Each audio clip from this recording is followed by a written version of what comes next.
Welcome. I am Nick Perez. I'm now going to be speaking about binary protocols using PAC for fun and for profit.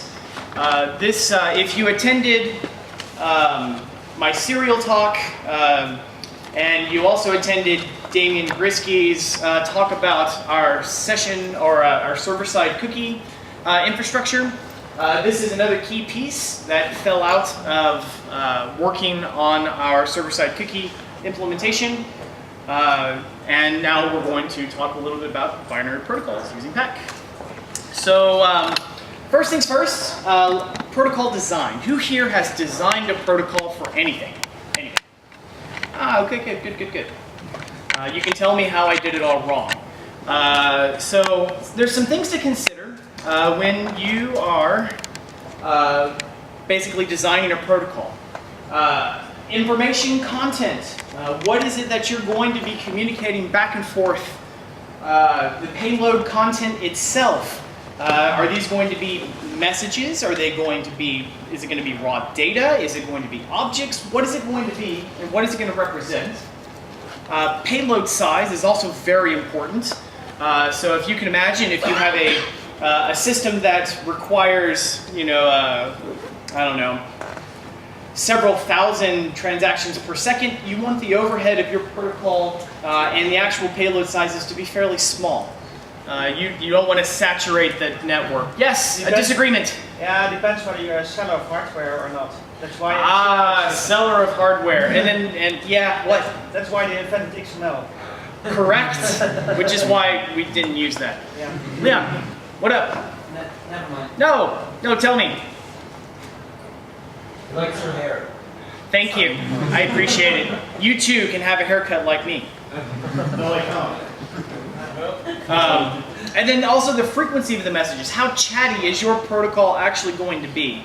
So that can also play a role into how you're communicating. Do you want to batch messages? Do you want to send individual messages back and forth for each action? All of these things really matter. And then finally, forward compatibility. You want to be able to design a system that you can make changes to the protocol and things will continue to still work. And you usually do that by making your decoder smart enough to not decode things it doesn't know and to leave room into your protocol for those types of expansion. So let's talk a little bit about payload content. Data structures. What kind of data structures are you actually sending across the wire? Do you need to send like a storable blob of this array reference of all of these integers? Or can you possibly just send the integers themselves into an ordered byte array? The other aspect of it is, what about binary blobs? That's kind of redundant. Say what? It's kind of redundant, the binary blob. Yes it is. Would you like me to change the slide to say binary blob that's binary? Oh, you could have trinary blobs. Well, ones, zeros, and negative ones. Yeah, I don't know. It's binary lobes. Yeah, it's binary blobs? Yes, blobs, exactly. So imagine, like, do you want to actually serialize your content and then send it, or do you want to pick apart your content and pack it efficiently and send it? What about payload size? Do you want fixed size messages? There are some pitfalls to doing fixed size messages, and typically that all revolves around padding. So you end up with a lot of null bytes, and you end up sending a lot of non-information across the wire. But your decoders typically are very efficient because it knows exactly what the appropriate block sizes are, and it can just slurp things and break immediately. So you don't need to worry about the semantics of individual messages, for example. There's also, there you go.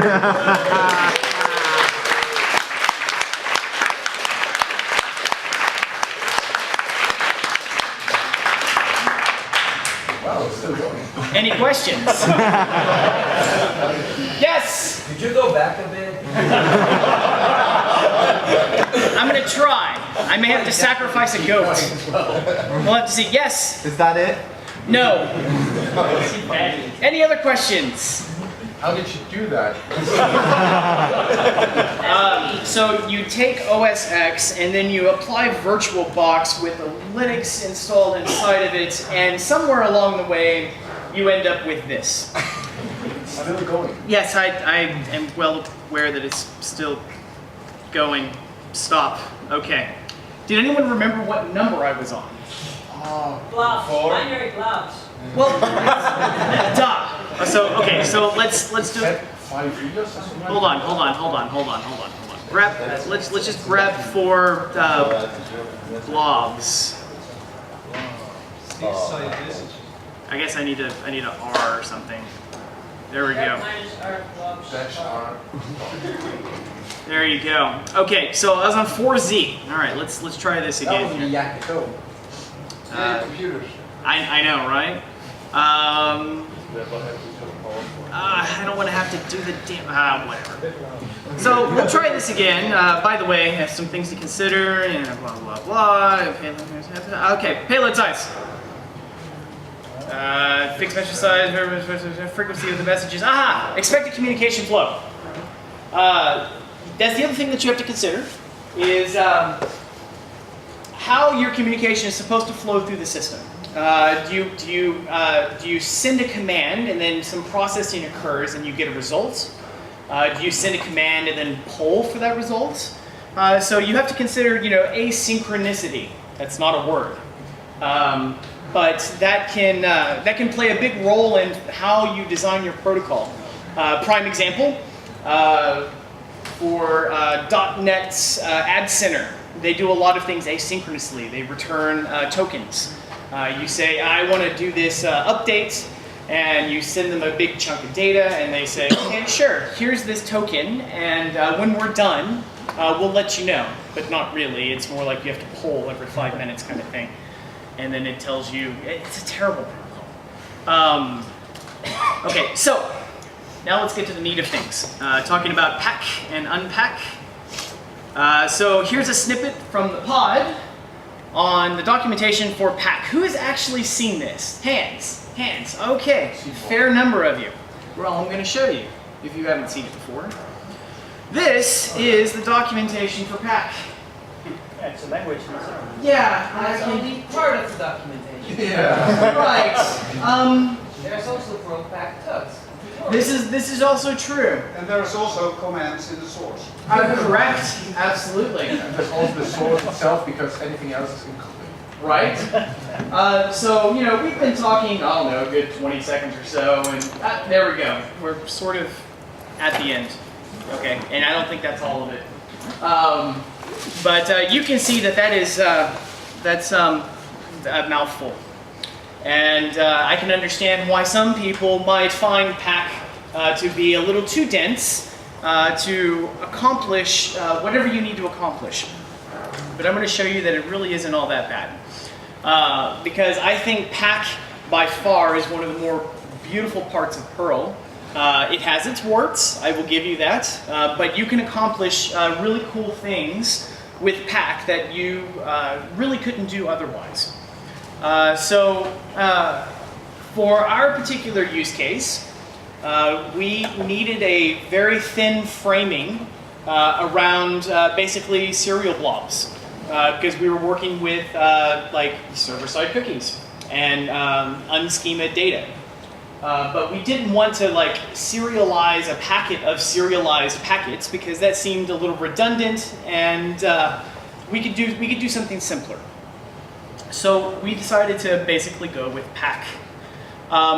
So now I'm going to show you the horrible protocol that came out of it, and hopefully, if you have not designed a protocol before, you will take a look at this and learn from my mistakes. For those of you who have designed a protocol, feel free to laugh. And we'll go from there. So this is what a framed packet looks like. There we go. So basically a packet's comprised of a header and a payload. And you can see that this is broken out by bits. And you can see, okay, here's a protocol version. Is it a request or is it a reply? Does it require a response?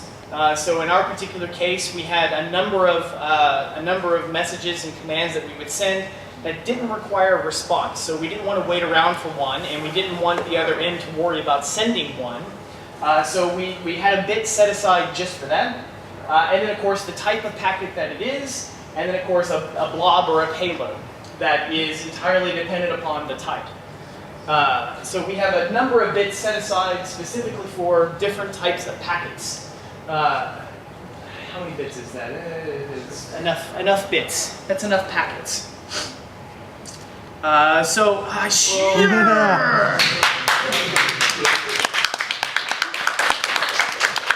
Yes, sir. We're at 17. Ah, thank you. You, sir, get a beer. I'm buying you a beer. I don't care what's going on. You're getting beer from me. Okay, 17. Stop. I know, right? Okay, so let's see here. I can just like go 17, right? Or I can do in or previous. Can I do that? No? 17 colon pref. 17 colon pref. Yeah, but not from colon, just, Oh, okay. yeah, 17. Right. 17. By the way, I'm guessing this might. Oh, well, we're somewhere. Close enough. Close enough. Okay, so there's that. Blah, blah, blah. Oh yeah, because that's backwards 17 times, which isn't the same thing. Right. And now we're halfway through the talk, and I think we're halfway through the slides. We're good. Okay, moving on. The other thing too, when writing a protocol, especially like this, lots of integers, it gets a little hard to wrap your head around if you're constantly looking at 4 bits of worth of integers. We have a metric fuck ton of constants. So basically we have the protocol version, all the various masking necessary for determining whether it's request or reply, does it need a response, and then here are the various packet types. So pings, get sessions, set sessions, migrate sessions, copy sessions, and then this is an interesting bit here. Basically for checking the protocol, like doing a little bit of validation. If we get values that are above this max rec, like a request object, a request packet should never be above that, then we throw it away as an invalid protocol. It's very cheap to do, and as you add things, you just increment that number. It's not super complicated. And let's see here. Oh, this one's important too. We don't have any workers, so don't change that one because it's also in the broker code. This particular set of constants we basically made available to server side and client side, and they're used in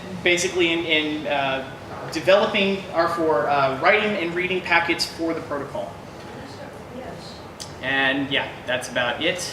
Okay, so what does a request look like? Basically what we have is a 32-bit signed or unsigned integer indicating the session version. If you make, every request would basically increment this integer, so we wanted to have a nice healthy room for if our users made 32 bits worth of requests that we would be able to accommodate them. An unsigned short indicating the session key length, session key string of specified length, etc., etc., etc., etc. And then finally the DCIDs at the end, basically an unsigned byte indicating DC. So all of that seems like a giant mouthful, and it reduces down to this patch string. So so you've got basically the header information.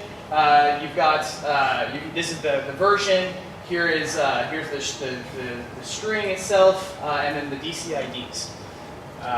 That's literally like 4 or 5 different characters of that entire pack thing, and we have already successfully framed one of our packets with pack. So pack is not as daunting as you think it may be. So what does a response look like? Well, this one gets a little more complicated. Because ultimately it includes, like real data that we want from the system. And this bit right here is important. It also conditionally contains a set of tuples of exceptions that occurred when fetching this information. So we have a very large distributed system, and we wanted to be able to track exceptions that occurred. Let's say we wanted to fetch this session information. Thank you. We wanted to fetch this session information from a different data center. And we had problems talking to Redis in that particular data center. But we were able to retrieve the data from MySQL from that data center and pass it down the chain. Well, we want to roll up all of those exceptions that occurred along the way, because ultimately we return the data, but we need to let someone know that something wrong happened. And so this is kind of part of the fault tolerance. So we end up with an optional, basically, set of tuples of these exceptions. And this is where it gets a little tricky with Pack. You weren't keeping track, were you? What number? 33 at least. Nope.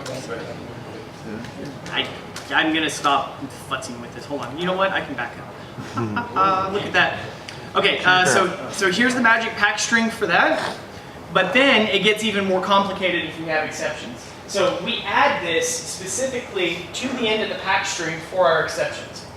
And if you notice, reading very carefully, C and number of exceptions, that looks kind of funny, doesn't it? The reason why we encode both the number of tuples in front and we also include it in the back is because of the limitation of unpack in postfix.